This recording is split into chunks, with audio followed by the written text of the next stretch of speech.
Howdy, guys. Let's get right to the news because this is huge. This is absolutely just mega big. Okay, so as you know, we currently have an acting commissioner. We did a video about what an acting commissioner actually is, and that's Commissioner Kijakazi. This is somebody who comes from that nonprofit background, worked in the SSA, had a pretty high up position, and then was promoted into the acting commissioner position by President Biden. This was widely accepted as a very, very good move. What's weird about this is that he would not then take this individual and make them into a full-fledged commissioner of the Social Security Administration. Now, who is the commissioner? It's the top person that reports directly to the president on behalf of the Social Security Administration. It's like the general of the SSA. It's like the president of the SSA. It's the person that oversees the legal details, the financial details of all of your money at the Social Security Administration. So the oddity of this whole thing, and I don't think a lot of people saw it coming, I didn't see it coming, was that President Biden just said, yeah, cool, acting commissioner, thanks. But I'm now tapping, and of course he has to go through the recognition from Congress to get through, but I'm now tapping this other individual to go ahead and basically take over your role with the Social Security Administration. Here it is. Biden taps former Maryland governor for Social Security Commissioner. This is specifically July 26, 2023, today, 3:35 p.m. Martin O'Malley. I've never really heard of this guy that much. Served 2 terms as governor before a failed presidential campaign in 2016. President Biden on Wednesday announced that he plans to nominate former Maryland Governor Martin O'Malley to serve as commissioner of the Social Security Administration. Okay. Let's keep going through this a little bit, get a little background here. All right. He will be potentially ending 2 years of acting leadership at an agency that is embattled by a funding and staffing crisis. What's interesting about this is you have to right up front ask yourself the basic question. And the basic question is simple. Is somebody who essentially comes from the nonprofit scene, working with these agencies that are similar to the SSA and then working directly with the SSA, is somebody like that a better option than this person who's purely a politician, a career politician? So we don't know yet. We just don't know. But the bottom line with this whole situation is, okay, what is he going to bring to the table that Commissioner Kijakazi did not have? Commissioner Kijakazi is fighting a massive, massive issue with people quitting, not enough money to go ahead and hire new people. It is an agency in crisis. Okay. So what is this person going to bring to the table? The announcement comes fully 2 years after Biden ousted then Commissioner Andrew Saul, as you know, that was a Trump appointee, and named Kilolo Kijakazi acting commissioner of the agency. O'Malley, a former prosecutor, was mayor of Baltimore before becoming a 2-term governor of the state that hosts the Social Security Administration's headquarters. Yeah, but remember, you can't put a state level person and then say the main connection that they have is that he basically worked with essentially the SSA quasi as a governor. That's not a real connection. That's not a good connection at all. He pioneered the expansion of New York City's CompStat law enforcement statistical modeling program to a broader array of government services through the City Stat program during his tenure as mayor and the State Stat program when he was governor.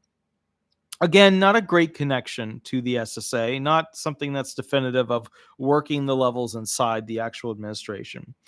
Here's a quote. Governor O'Malley is a lifelong public servant who has spent, remember, career politician, lifelong public servant who has spent his career making government more accessible and transparent while keeping the American people, okay, at the heart of his work.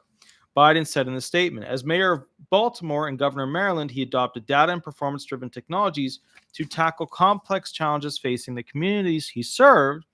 And I saw the results firsthand. We worked together during my time as vice president. As governor, he made government work more effectively across his administration and enhanced the way millions of people access critical services. Okay, if confirmed, reading from the article here, O'Malley would take charge of an agency riddled with challenges. Here's where they're going to pick on Kilolo Kijakazi. Staffing levels are at a 25-year low. They're probably a little bit lower than that by now, despite an ever-increasing number of beneficiaries. And the American Federation of Government Employees has warned that without massive recruitment and retention spree, Social Security could soon experience a mass exodus of overworked and underpaid employees. So the weird thing is that they're saying that the SSA could at some point in the future experience a mass exodus, but they've been experiencing 1,000 people a month leaving, which, I mean, how do you not call that a mass exodus? That is the mass exodus. This would be like the second wave mass exodus that just would destroy the entire agency. The agency placed last in the nonprofit partnership for public services annual best places to work in the federal government report. Though the agency received an additional $700 million in funding to staff up during the current fiscal year, that could soon be wiped out if House Republicans have their way. President Biden has proposed a $1.4 billion increase in fiscal 2024, but appropriations legislation in the House would cut Social Security Administration. Would cut. Hold on, let me pop over here. The agency's budget by $183 million from current funding levels. AFGE has calculated the SSA would need to be funded at a level of $17.39 billion. Remember, they're at like $14 billion right now, somewhere around there, in fiscal 2024 to eliminate the backlogs and restore the agency as one of the best places to work in the federal government, while the acting commissioner has requested $15.5 billion. Okay, now that was from the AFG Legislative Director Julie Tippins in a letter to Congressional Appropriations last week. The $13.8 billion for the SSA in the House subcommittee bill falls far short of what the SSA needs to help the public access the benefits they have earned. The SSA needs emergency funding to keep up with public demand, not a nearly $200 million cut. So they're right. Now, what they're not saying here is that one of the major reasons that they're having an issue financially is that the new money that they got isn't worth that much because of the massive inflation we have as a result of poor high-level government management. I know some people out there will say, oh, there's inflation all over the place. Yeah, but just go look at how the oil industry was handled right when President Biden came in. That pretty much spelled how our inflation was going to be so radically bad. The AFG National President Everett Kelly on Wednesday touted O'Malley's experience running large government organizations in support of his nomination. And here's where they'll throw all the people on board that want to jump on the Beanie Baby wagon with this particular individual. Governor O'Malley is a strong advocate for working people and labor rights, and he has the skills and experience necessary to tackle the various challenges facing the SSA, like the recruitment and retention of its dedicated workforce. Kelly said, "We look forward to working with Governor O'Malley during the confirmation process on his ideas to strengthen the agency and its work on behalf of the 67 million Americans who receive Social Security benefits every month." Bottom line is, yada, yada, more quotes. All right. Here was my first thought, and I don't think this thought was accurate at this point. My first thought was, why would he get rid of Commissioner Kijakazi? What is the reasoning? And I mean, look, he's got a decent track record. We're going to go through it, quick Wikipedia details and stuff like that. But my first thought was that presidents who basically are going to run for a second term, they usually will go ahead and place potential VPs, vice president potentials, in essentially spots where they're agency heads, or they're, basically working as an advocate on behalf of the United States for some other country, right? So, they would work over in, let's say, Britain, or they'd work in Australia as, essentially this advocate on behalf of the SSA. And, as a result of that, what I first thought was, okay, he's trying to make this person the potential vice president for his second ticket run going into 2025, with the win. Although I will say this, I got to be honest, I've been watching the legal details that are coming forward from the Hunter Biden, claims, and, President Biden, what he said, what they've got him on. And there's going to be an impeachment. I mean, whether the impeachment sticks or holds, or whether it knocks him out of the presidential race, whatever, who knows that stuff. But an impeachment is certain at this point. So the bottom, and I don't say that because I'm trying to attack him and say, oh, because, people get so fragile. They're like little toothpicks that just break every time I say something that their party leader might not like. They just boop, and they're done. And oh, how could you say this about my baby Biden? Just calmly think about it. Go read the legal details, what the courts are coming up with, what they're showing. It ain't good. It ain't good. I mean, if you watch CNN, you're never going to see any of it. But, actually go look at the court records. It's not good for Mr. Biden, President Biden. So the bottom line is this. I was thinking maybe he's looking at this individual as a potential VP pick. because, remember, Georgia's a swing state. He's got to be strong with that. You saw what happened with the last election situation in Georgia. But then I thought, no, that's unlikely. And the reason it's unlikely is that you would have then two males who are both white. And that is just not a Democrat ticket at this point. The Democrat ticket is going to be, essentially one white person and somebody of a different racial background and a different, whether male or female or whatever background, or one of the variations. So I don't think he's setting him up for essentially, a system of being the vice president. I think what he's really doing is he might be losing control over Commissioner Kijakazi, and he's looking for an alternative.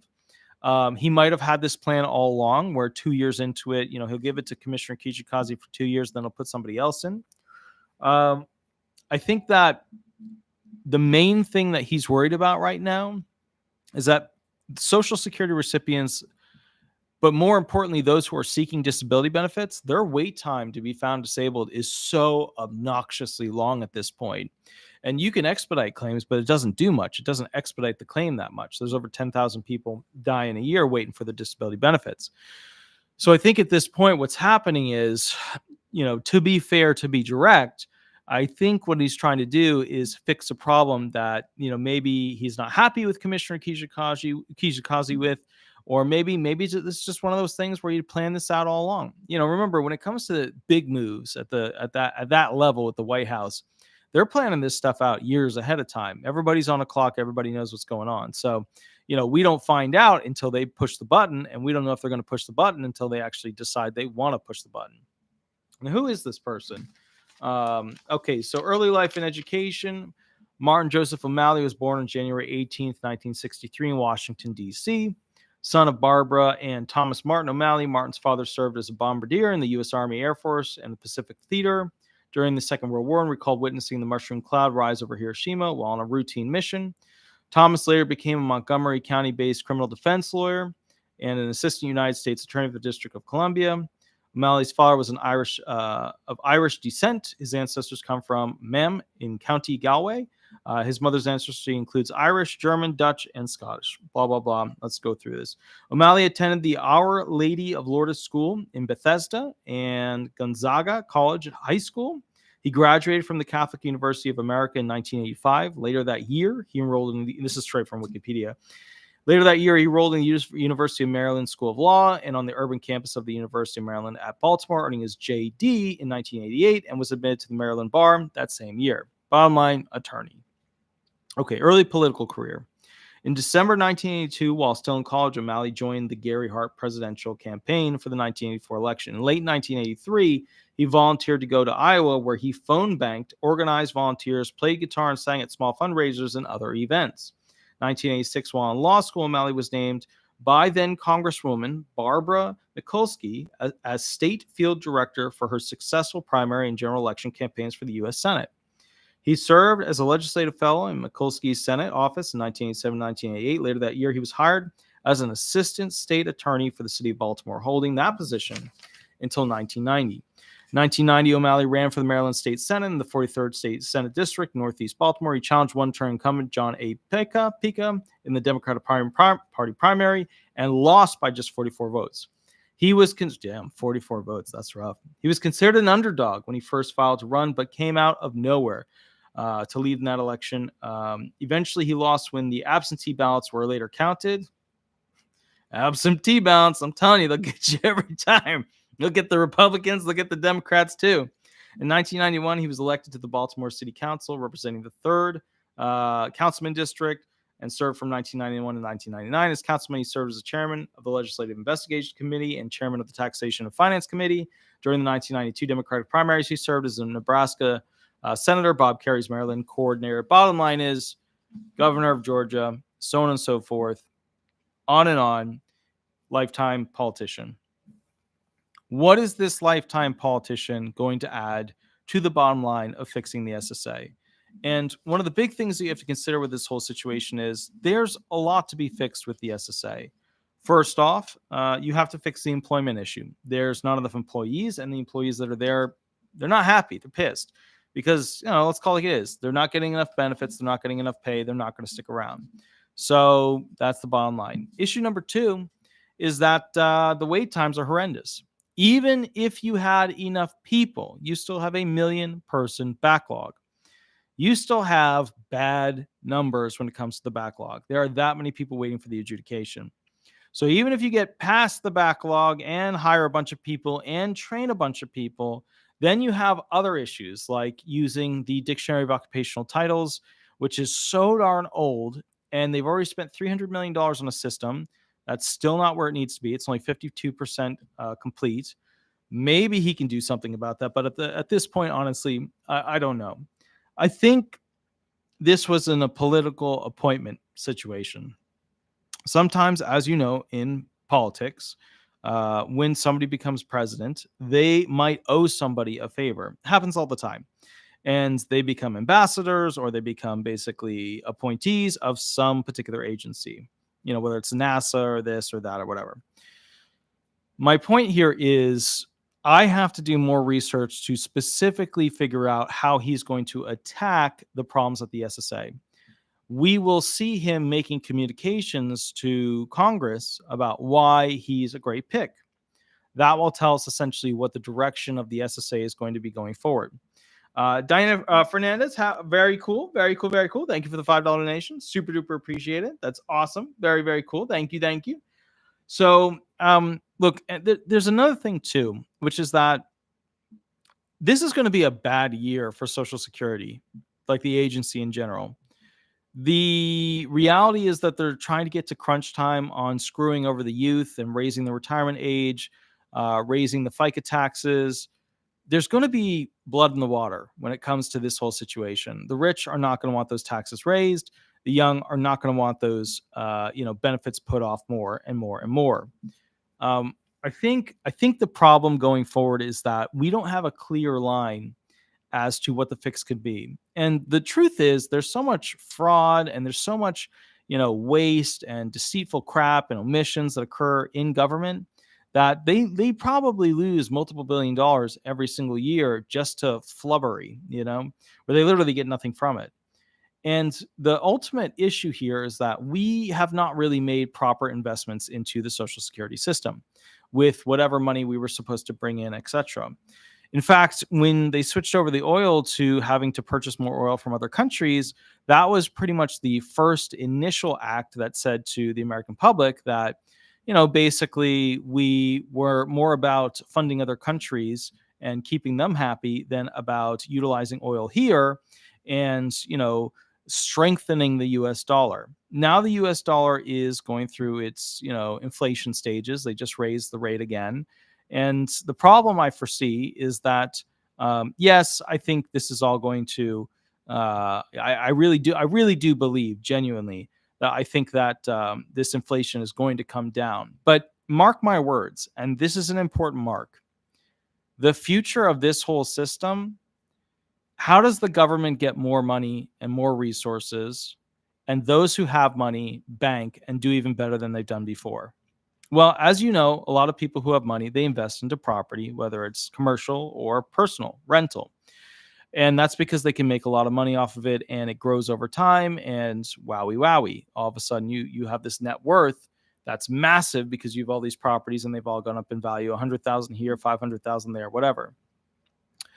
Over the next 10 to 15 years, the transfer of wealth from essentially the current boomers is going to go to the millennials. And when that occurs, if the boomers are not able to afford things and they have to go through a downsizing event, which is absolutely going to happen, then those millennials will not collect from their parents the original property rights that normally they would have by their birthright of being, willed something or put in the trust funds as something of them being a benefactor.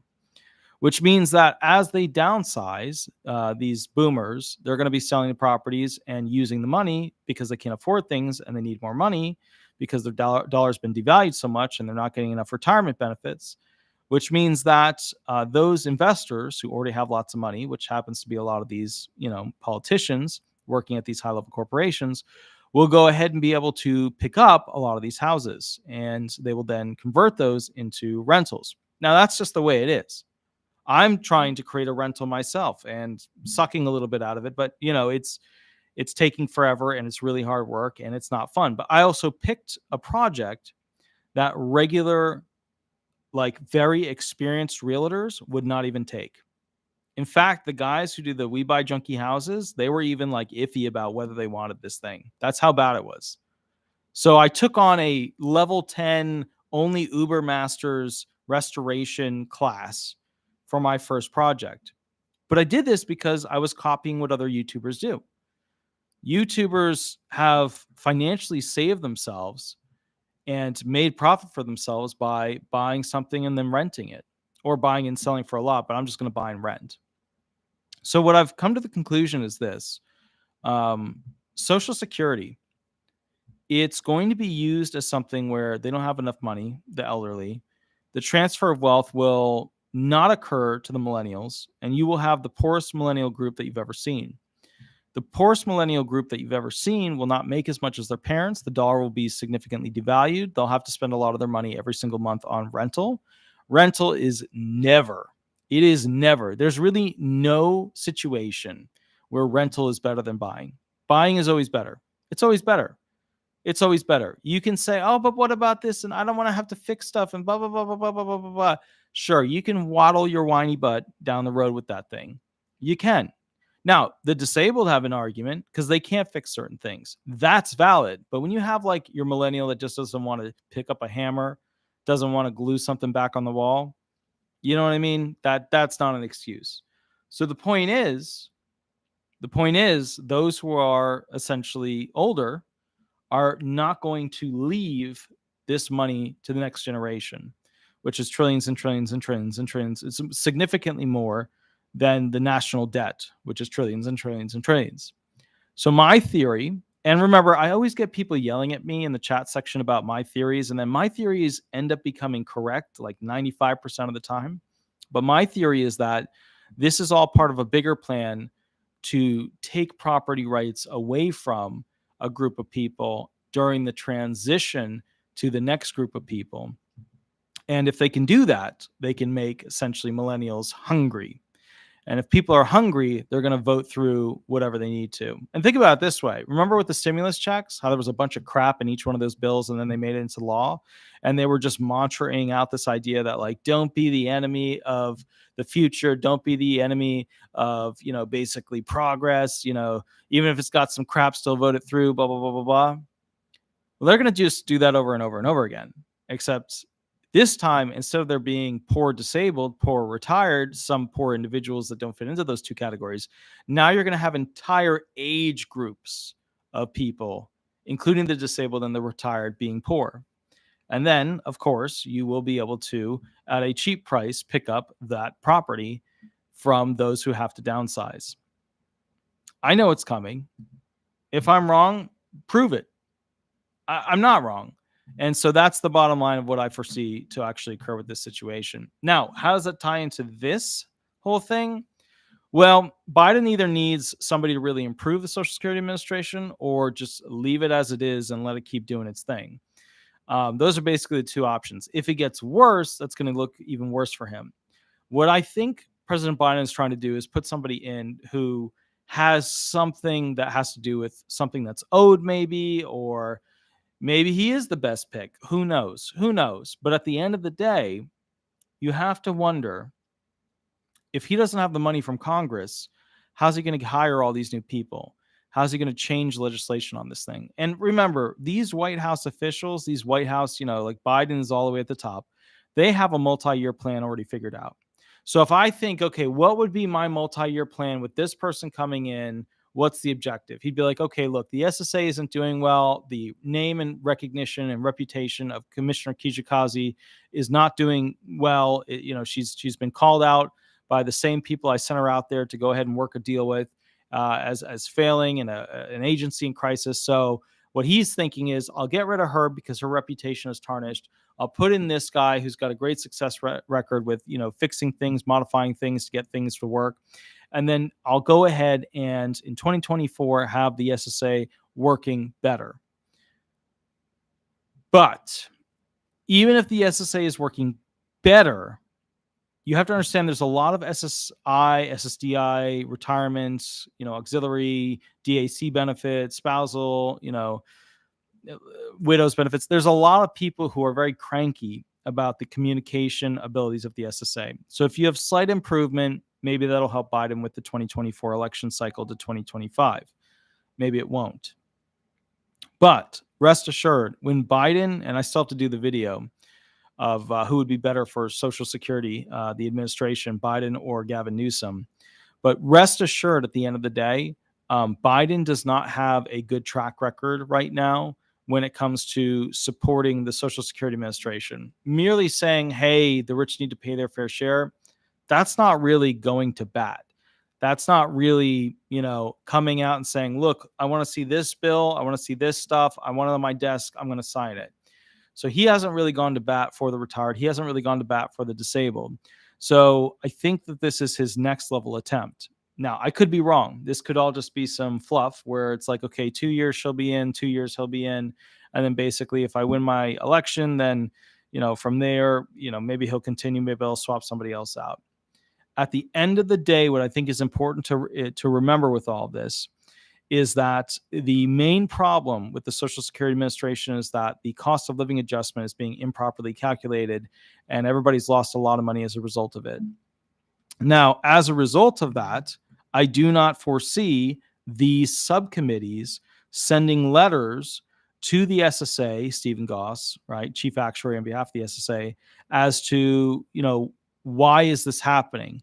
Why do we keep having this problem? And that's because they know that they don't want to have to afford spending money on Social Security recipients. It's the biggest line item, and they view it as basically an anchor, something that drags them where they don't get enough money to spend on other stuff that they want to. Do I feel that this person coming in will address this issue? I know it's unlikely. It's almost certain that he won't. Do I know that President Biden has to do some magic at this point to get Social Security recipients on his side with this upcoming election? Because think about his selling point. If he goes rah, rah, rah, look at how I supported Social Security, right? Look at all the things I did for Social Security. Everybody's going to be like, what'd you do? What did you do? What'd you do? And the reality of it is that he does not have a good track record here, since he became president. The agency's in one of the worst spots it's ever been. I think going forward, you could blame the Republicans for that. You could do a lot of that, but there were so many things he could have done, should have done, yada, yada. Okay. At the end of the day, I want to remind people that there are some great Democrats, there are some great Republicans that could go ahead and lead the Social Security Administration in a new direction. But in order to do that, they need money. And in order for them to have money, Congress has to give them more money. And they basically, to be fair, screwed over Commissioner Kijakazi by not giving her enough money to go ahead and fix the agency and make it a place that people want to work at.